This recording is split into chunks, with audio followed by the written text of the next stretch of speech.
Bonjour à vous tous, frères et sœurs en Christ, qui attendiez cette soirée de prière et de rencontre. D'être encore à moitié confinés ne nous empêche pas de nous retrouver spirituellement autour du Seigneur ressuscité, qui lui se moque de nos barrières et de nos murs.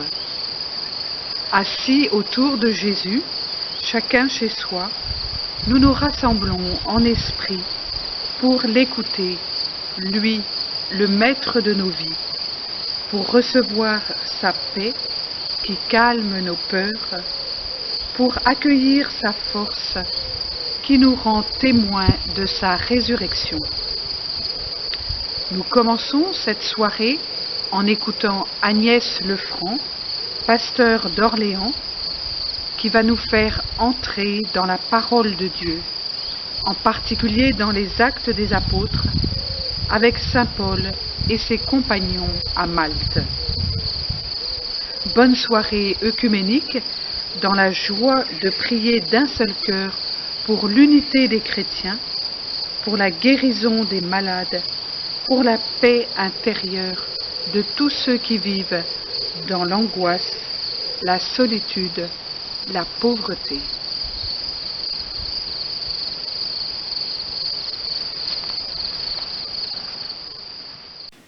Chers amis, c'est vraiment une très grande joie de vous retrouver via cette vidéo. Nous devions donc avoir le 14 mai une soirée œcuménique avec nos sœurs bénédictines à Bouzy. Ça n'est pas possible vu les circonstances actuelles, mais nous avons tenu avec les sœurs à vous proposer quand même quelque chose de nourrissant, de spirituel à travers cette vidéo. Alors nous avions prévu le 14 mai de travailler ensemble le texte biblique proposé cette année pour la semaine de prière pour l'unité, qui est un texte de la fin du livre des Actes des Apôtres. C'est un texte qui nous a été proposé par les chrétiens de Malte. Vous comprendrez tout à l'heure pourquoi dans le commentaire du texte. Donc ce que je vous propose avec cette vidéo, c'est aussi d'approcher ce texte ensemble, peut-être de vous en donner quelques clés de lecture, et puis de voir comment il peut nous nourrir notre réflexion pour ce qui est des relations œcuméniques, et aussi dans la situation tellement particulière que nous vivons, est-ce qu'il a aussi quelque chose à nous dire ? Avant d'y entrer plus avant, peut-être l'important, c'est de le resituer dans son contexte. L'apôtre Paul, après moult péripéties, se retrouve à Jérusalem où il est arrêté, où il est emmené arrêté. Il doit comparaître devant le Sanhédrin, comme Jésus avant lui. En fait, l'auteur du livre des Actes tient à montrer comment les disciples vivent exactement la même chose que Jésus a vécu avant eux. Et puis, il est transféré à Césarée. Là, il va comparaître devant le gouverneur Félix, puis devant son successeur, Festus. Puis, il est écouté par Bérénice, la reine Bérénice et le roi Agrippa. Et c'est à l'occasion de cette audience avec eux qu'il fait appel à l'empereur. Et donc, il est citoyen romain, il a le droit à cela. Il va être emmené à Rome sous bonne garde. Un centurion s'occupe de lui. Et c'est donc le récit de ce voyage qui va être une véritable aventure que nous livre le chapitre 27 du livre des Actes. Et vous allez voir, c'est plein de rebondissements. Écoutez plutôt. Le centurion, trouvant là un bateau d'Alexandrie en route vers l'Italie, nous y a fait embarquer. Durant quelques jours, notre navigation a été ralentie, et c'est à grand-peine que nous sommes arrivés à la hauteur de Cnide. Comme le vent nous contrariait, nous sommes passés sous la crête vers le cap Salmonet, et après l'avoir doublé de justesse, nous sommes arrivés à un endroit appelé Beauport, près de la ville de La Saga. Mais un certain temps s'était écoulé, et il devenait désormais dangereux de naviguer puisque le jeûne était déjà passé. Paul a voulu donner son avis. Mes amis, Leur a-t-il dit. j'estime que la navigation va entraîner des dommages et des pertes notables, non seulement pour la cargaison et le bateau, mais aussi pour nos personnes. Le centurion, néanmoins, se fiait davantage au capitaine et au subrécargue qu'aux avertissements de Paul. Comme le port, en outre, se prêtait mal à l'hivernage, la majorité a été d'avis de reprendre la mer. On verrait bien si l'on pouvait atteindre Phénix, un port de Crète ouvert au sud-ouest et au nord-ouest, et y passer l'hiver. Une petite brise du sud s'était levée, et ils se sont imaginés que ce projet était réalisable. Ayant donc levé l'ancre, ils ont tenté de border la côte de Crète. Mais presque aussitôt, venant de l'île, un vent d'ouragan, qu'on appelle Eurachelon, s'est abattu sur eux. Le bateau fut emporté, incapable de remonter au vent, et laissant porter, nous allions à la dérive. Filant sur le couvert d'une petite île appelée Koda, nous avons pourtant réussi de justesse à maîtriser le canot.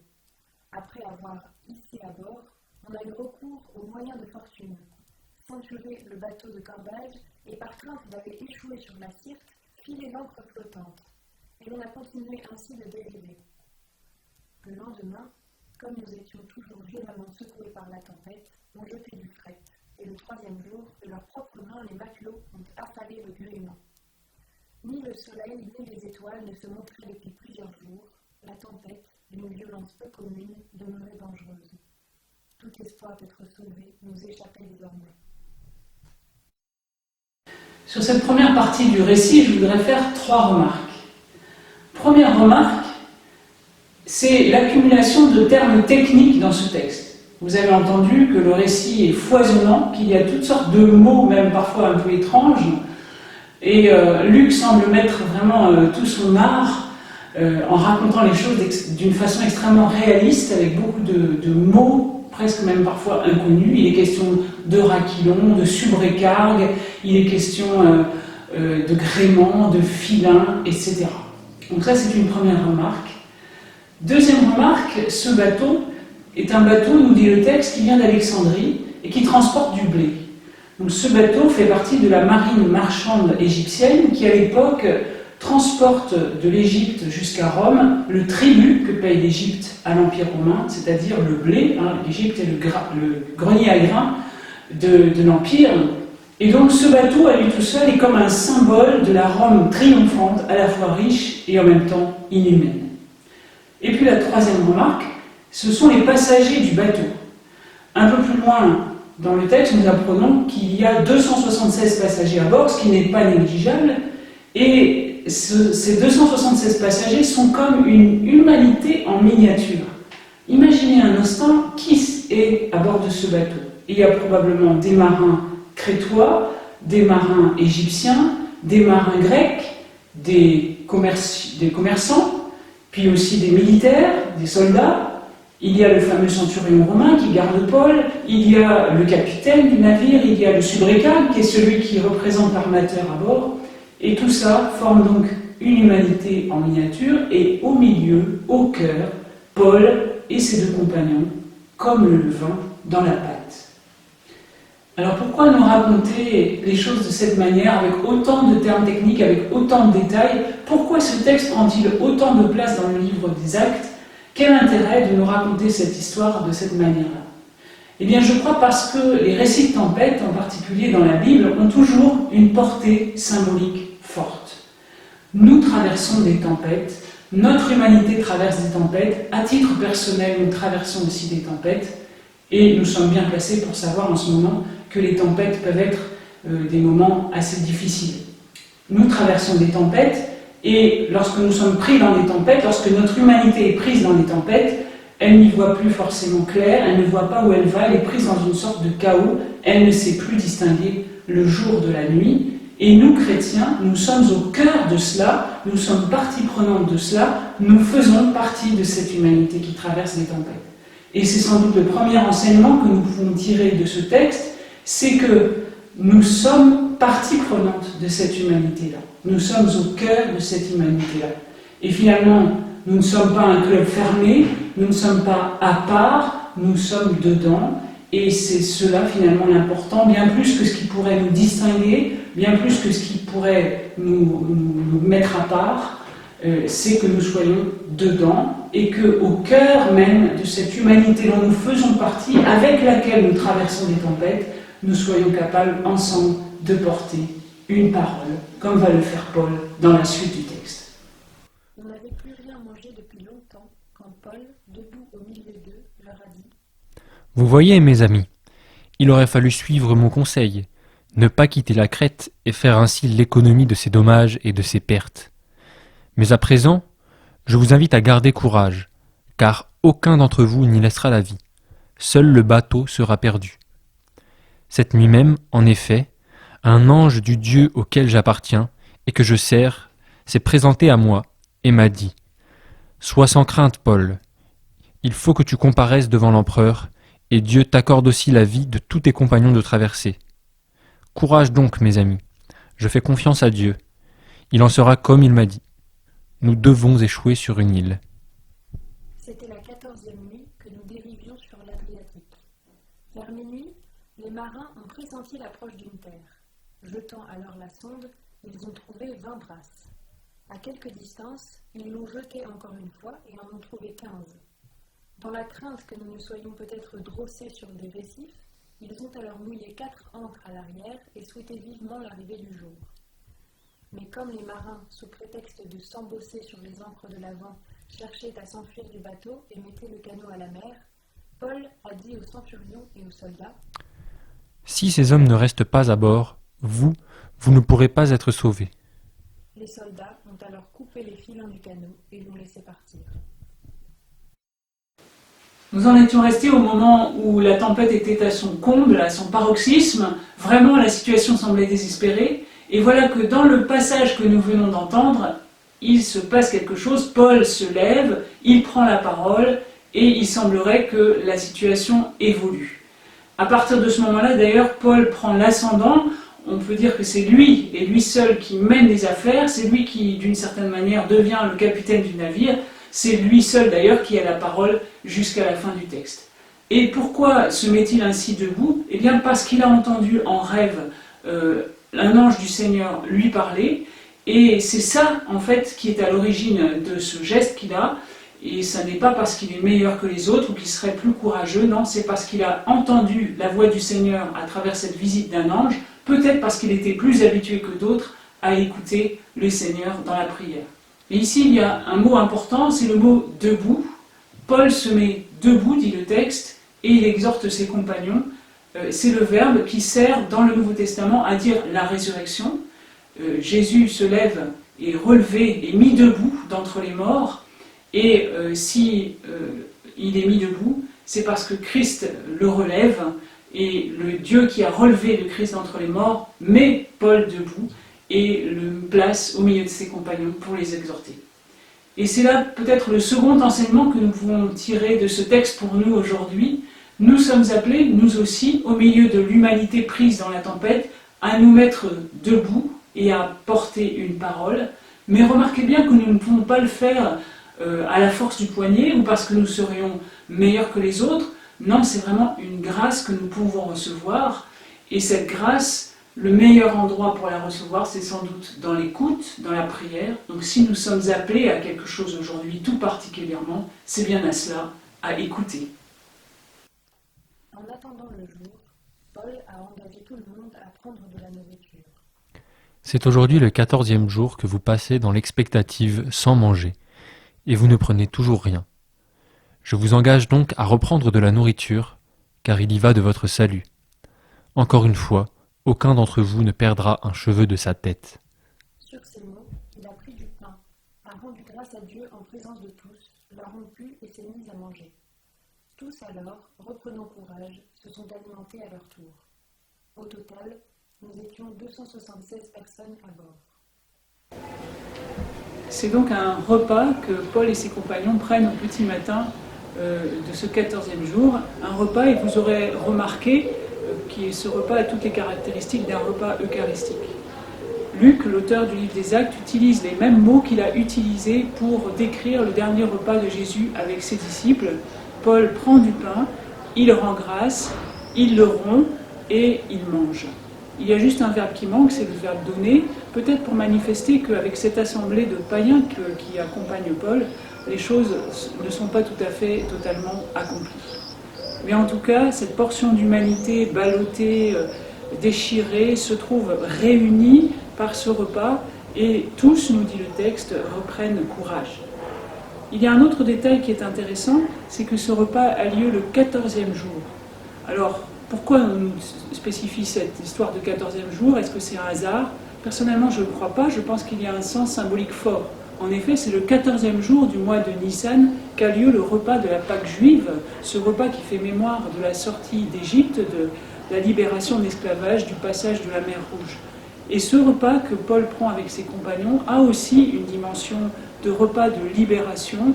C'est bien à travers les eaux que tous ces gens vont être sauvés et ils vont se retrouver sur la terre ferme, tous sains et saufs, comme l'avait annoncé l'apôtre Paul.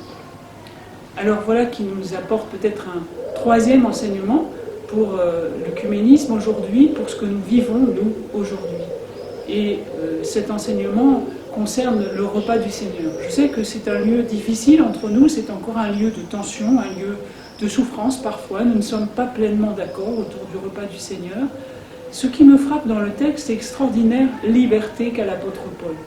Vraiment, il n'hésite pas un instant, alors qu'il sait que pourtant il a en face de lui essentiellement des païens, à avoir ce repas et à donner à ce repas une dimension eucharistique. Voilà qui nous rappelle que chaque fois que nous prenons le repas du Seigneur, dans nos saintes scènes, dans nos divines liturgies, dans nos Eucharisties, c'est avec le monde et pour le monde que nous prenons ce repas. L'humanité entière est présente chaque fois que nous partageons le repas du Seigneur. Voilà qui relativise un peu nos querelles autour de l'intercommunion. Je respecte pleinement les églises qui ont fait le choix pour le moment de ne pas autoriser l'hospitalité eucharistique, mais je me demande quand même si ce texte ne nous interpelle pas pour aller plus loin, pour oser aller plus loin, pour oser peut-être un petit peu plus, avoir un peu plus d'audace dans ce domaine, que le vent de liberté qui a animé l'apôtre Paul puisse nous animer, nous aussi. Une fois rassasiés, on a allégé le bateau en jetant le blé à la mer. Une fois les jours venus, les marins ne reconnaissaient pas la terre, mais ils distinguaient une baie avec une plage, et ils avaient l'intention, si c'était possible, d'y échouer le bateau. Ils ont alors filé les ancres par le bout, les abandonnant à la mer, tandis qu'ils larguaient les avirons de queue. Puis, hissant au vent la civadière, ils ont mis le cap sur la plage. Mais ils ont touché un banc de sable et y ont échoué le vaisseau. La proue, enfoncée, est restée prise, tandis que la poupe se disloquait sous les coups de mer. Les soldats ont eu alors l'idée de tuer les prisonniers, de peur qu'ils ne s'en échappent à la nage. Mais le centurion, décidé à sauver Paul, les a empêchés d'exécuter leur projet. Il a ordonné à ceux qui savaient nager de sauter à l'eau les premiers et de gagner la terre. Les autres le feraient soit sur des planches, soit sur des épaves du bateau. Et c'est ainsi que tous se sont retrouvés à terre, sains et saufs. Une fois hors de danger, nous avons appris que l'île s'appelait Malte. Les autochtones nous ont témoigné une humanité peu ordinaire. Allumant en effet un grand feu, ils nous en ont tous fait approcher, car la pluie s'était mise à tomber et il faisait froid. Échoués sur l'île de Malte, les naufragés y reçoivent un accueil chaleureux. Les autochtones nous ont témoigné une humanité peu ordinaire, dit le texte. Une fois encore, les catégories se trouvent bousculées par le récit. Les autochtones, le mot qui est traduit par autochtone, c'est en réalité dans le texte grec le mot barbare. Ces barbares qui probablement parlent un dialecte punique difficilement compréhensible par les naufragés se trouvent être à ce moment-là le visage même de l'humanité pour les naufragés, le visage de la philanthropia, comme le dit le texte grec. Une fois encore, voilà un enseignement, peut-être le quatrième, que nous apporte ce texte en matière d'œcuménisme. C'est ce brouillage des lignes auquel se livre Luc dans son récit. Les plus lointains sont en réalité les plus proches, ceux qui sont le visage même de l'humanité, les visages même de Dieu peut-être, alors que les plus proches, les coreligionnaires de Paul, se sont ligués pour le mettre à mort. En conclusion, ce texte vient tout particulièrement nous rejoindre dans cette situation de pandémie que nous vivons, dans cette tempête que nous traversons, qui nous empêche de nous retrouver à Bouzy comme nous avons toujours un très grand plaisir à le faire. Cette situation de crise rebat les cartes. Quelles sont nos priorités? Que voulons-nous vivre ensemble? Quelles sont les choses auxquelles nous tenons vraiment? Comment pouvons-nous continuer à faire Église ensemble? Le risque serait que nous nous replions chacun sur notre confession, que finalement que nous soyons chacun dans notre coin et que nous laissions au second plan nos relations œcuméniques. Mais cette vidéo est là pour montrer qu'il n'en est rien et que nous souhaitons continuer à vivre nos relations œcuméniques avec force. Non, ce Covid-19 n'aura pas raison de nos relations œcuméniques.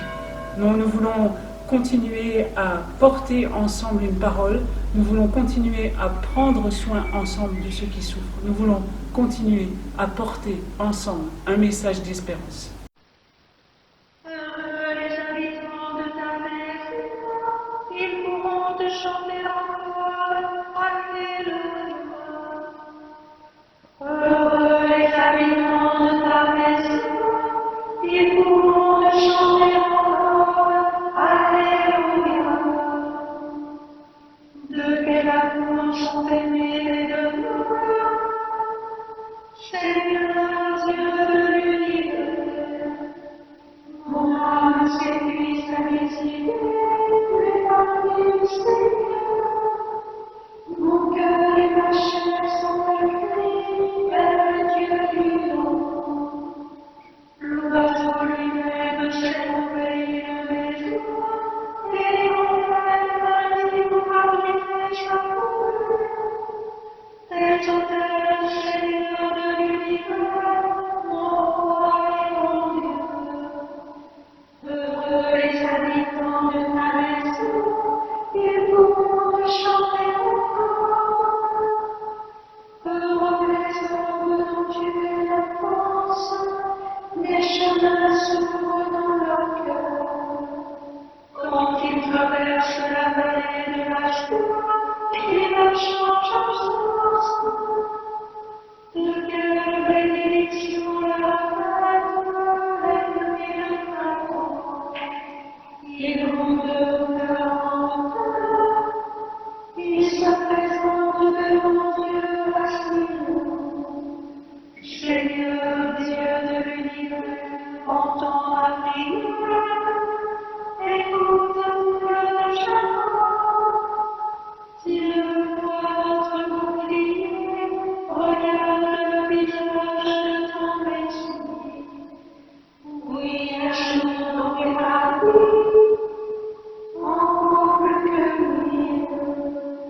J'ai choisi de me tenir sur le sol, dans la maison de mon roi, plutôt que d'habiter parmi les infidèles. Le Seigneur Dieu est un soleil, il est mon bouclier.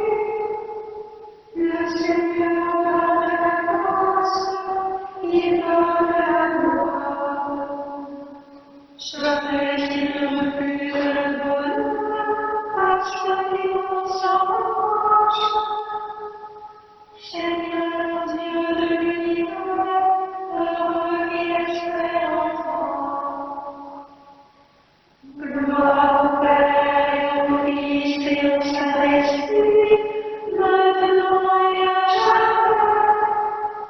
Ô Dieu qui était et qui vivra, pour les siècles des siècles. Amen.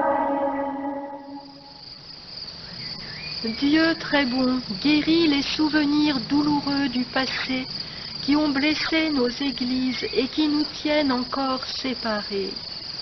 Entends notre prière et donne-nous la réconciliation.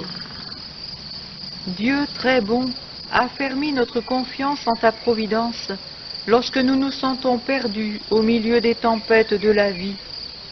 Entends notre prière et donne-nous l'espérance. Dieu très bon, ouvre nos yeux pour que nous puissions voir la création tout entière comme un don de toi.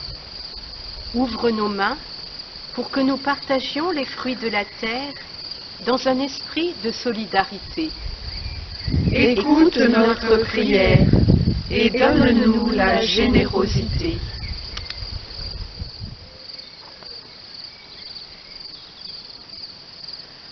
Oh, qu'il est doux pour des frères de demeurer ensemble dans l'unité, la prière, par l'esprit qui rassemble. C'est comme l'onction qui descend sur la terre, la main d'Aaron et sa robe de prêtre. Oh, qu'il est doux pour des frères de demeurer prière, par l'esprit qui rassemble. C'est comme l'hermont que baigne la rosée, c'est comme la pluie sur les monts de Sion. Oh, qu'il est doux pour des frères de demeurer ensemble, dans l'unité la prière, par l'esprit qui rassemble. C'est là que descend sur son peuple qui prie le souffle vivant, le paraclet de Dieu. Oh, qu'il est doux pour des frères de demeurer ensemble, dans l'unité la prière, par l'esprit qui rassemble.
Que Dieu le Père, qui nous a appelés des ténèbres à la lumière, fasse de nous de vrais témoins de sa lumière. Amen. Que Dieu le Fils, qui nous a rachetés par son précieux sang, nous donne la force de suivre son exemple en servant les autres. Amen. Que Dieu le Saint-Esprit, qui est Seigneur et qui donne la vie, nous avertisse face au naufrage de la vie et nous fasse aborder au rivage du salut. Amen. Que Dieu Tout-Puissant et Miséricordieux, Père, Fils et Saint-Esprit, nous bénisse et nous protège maintenant et toujours. Amen.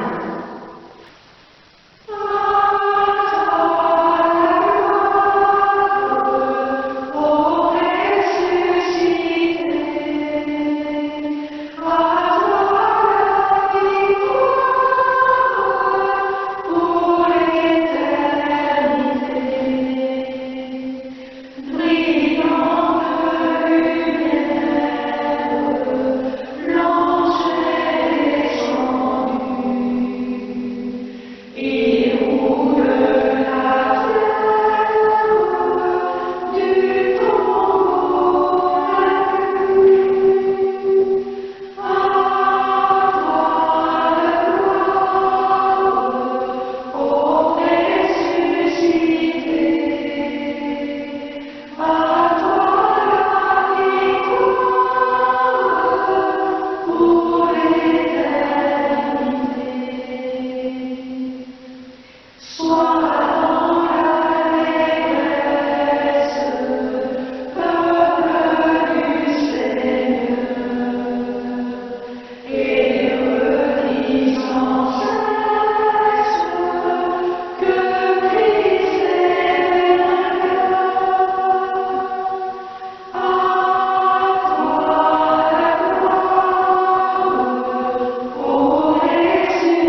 venons de prendre ensemble, puisque les agapes ne peuvent pas se faire comme d'habitude, nous vous invitons à rester unis pour le partage de la coupe et du pain,